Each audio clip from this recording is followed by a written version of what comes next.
O pecado é um fardo que a todos aprisiona e sobrecarrega a vida dos homens, os separando de Deus. Quero falar para você que tipo de vida Deus nos dá para vencermos os pecados. Em primeiro lugar, se esforce tanto para conhecer a Deus quanto para ser afetado pelos seus atributos eternos. Viva sempre diante dele. Ninguém pode conhecer o pecado perfeitamente, porque ninguém pode conhecer Deus perfeitamente. Você não pode conhecer o pecado mais do que você conhece a Deus, contra quem o seu pecado é cometido. A malignidade formal do pecado é relativa, pois é contra a vontade e os atributos de Deus. O homem piedoso tem algum conhecimento da malignidade do pecado porque ele tem algum conhecimento de Deus, que é ofendido pelo mesmo pecado. O ímpio não tem um conhecimento prático da malignidade do pecado porque eles não têm conhecimento de Deus. Aqueles que temem a Deus temerão o pecado. Aqueles que em seus corações são irreverentes e impertinentes para com Deus serão em seus corações e em suas vidas a mesma coisa para com o pecado. Nada no mundo inteiro irá nos mostrar de maneira tão simples e poderosa a maldade do pecado do que o conhecimento da grandeza, bondade, sabedoria, santidade, autoridade, justiça, verdade de Deus. Portanto, o senso da sua presença irá reviver em nós o senso da malignidade do pecado. Em segundo lugar, considere bem o ofício de Cristo, seu sangue derramado e a sua vida santa. Seu ofício é expiar o pecado e destruí-lo. Seu sangue foi derramado por ele. Sua vida o condenou. Ame a Cristo e você odiará o que causou a sua morte. Ame-o e você irá amar ser feito à imagem dele e odiará aquilo que é tão contrário a ele. Em terceiro lugar, pense bem o quão santa é a obra e o ofício do Espírito Santo e quão grande misericórdia isto é para nós. Irá o próprio Deus, a luz celestial, descer a um coração pecaminoso para iluminá-lo e purificá-lo? E ainda devo manter a minha escuridão e corrupção em oposição a essa maravilhosa misericórdia de Deus? Embora nem todo pecado contra o Espírito Santo seja uma blasfêmia imperdoável, tudo é ainda mais agravado por meio disso. Em quarto lugar, considere e conheça o maravilhoso amor e a misericórdia de Deus e pense no que ele tem feito por você e você odiará o pecado e terá vergonha dele. É um agravamento do pecado até mesmo para a razão comum e a ingenuidade que devemos ofender um Deus de infinita bondade que encheu nossas vidas de misericórdia.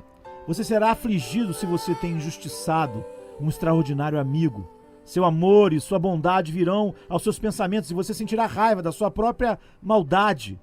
De um lado, veja a grande lista das misericórdias de Deus para você, para sua alma, seu corpo. Do outro, observe Satanás, escondendo o amor de Deus de você e tentando você debaixo de uma pretensa humildade de negar sua grande e especial misericórdia, procurando destruir seu arrependimento e humilhação, escondendo também o agravamento do seu pecado. Em quinto lugar, pense no propósito da existência da alma humana. Para que ela foi criada? Para amar, obedecer e glorificar o nosso Criador. E você verá o que o pecado é, pois ele perverte e anula esse propósito. Quão excelentemente grande e santa é a obra para a qual fomos criados e chamados a fazer. E deveremos desonrar o templo de Deus e servir ao diabo em sua imundície e tolice, quando deveríamos receber, servir e glorificar o nosso Criador? Em sexto lugar, pense bem quão puros e doces deleites uma alma santa pode desfrutar de Deus em sua santa adoração. Então você verá o que o pecado é, pois ele rouba-nos desses deleites e prefere uma luxúria carnal ao invés deles. Com quão grande felicidade poderíamos realizar cada dever, quão grandes frutos poderíamos produzir servindo o nosso Senhor, e que deleites encontraríamos em seu amor e aceitação, e como pensaríamos mais na bem-aventurança eterna, se não fosse o pecado, o qual afasta as almas dos portões dos céus e a faz cair como um suíno no seu amado lamaçal.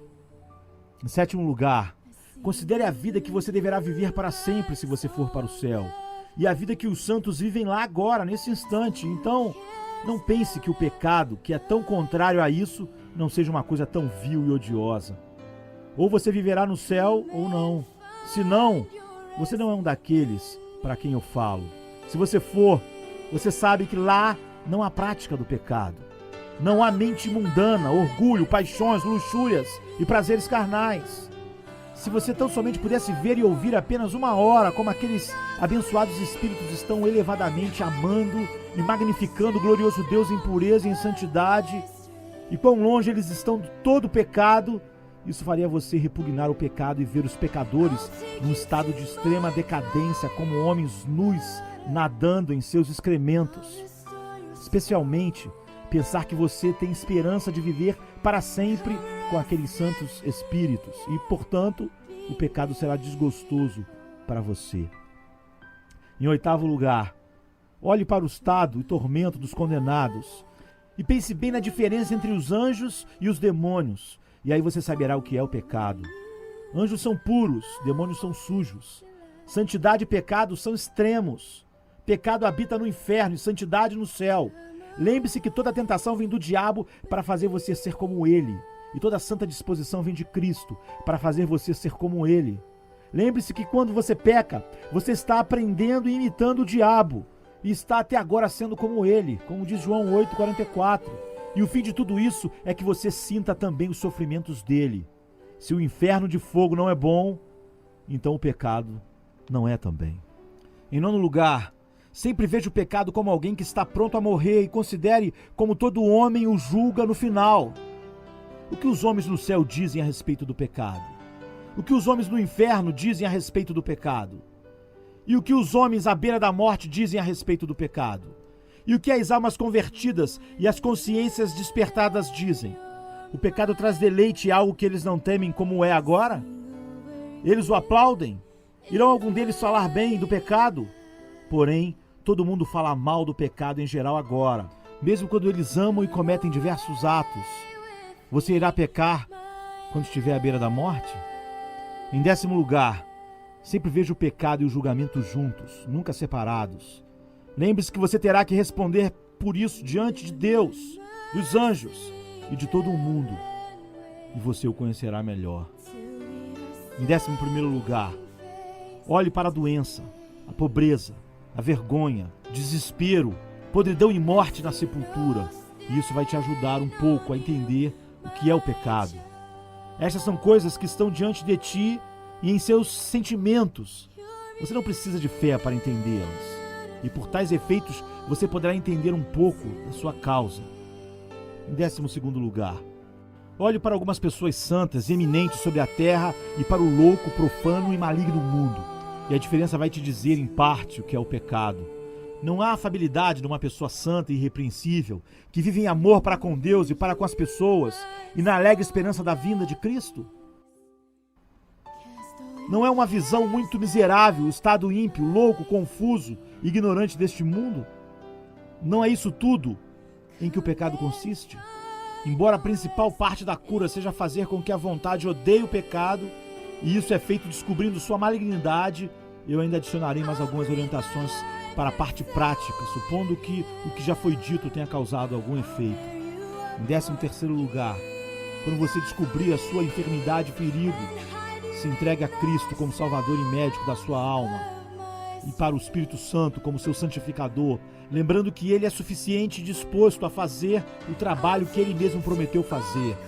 Não são vocês que devem salvar e santificar a vocês mesmos, mas aquele que assumiu fazê-lo e faz para a sua glória. Amém.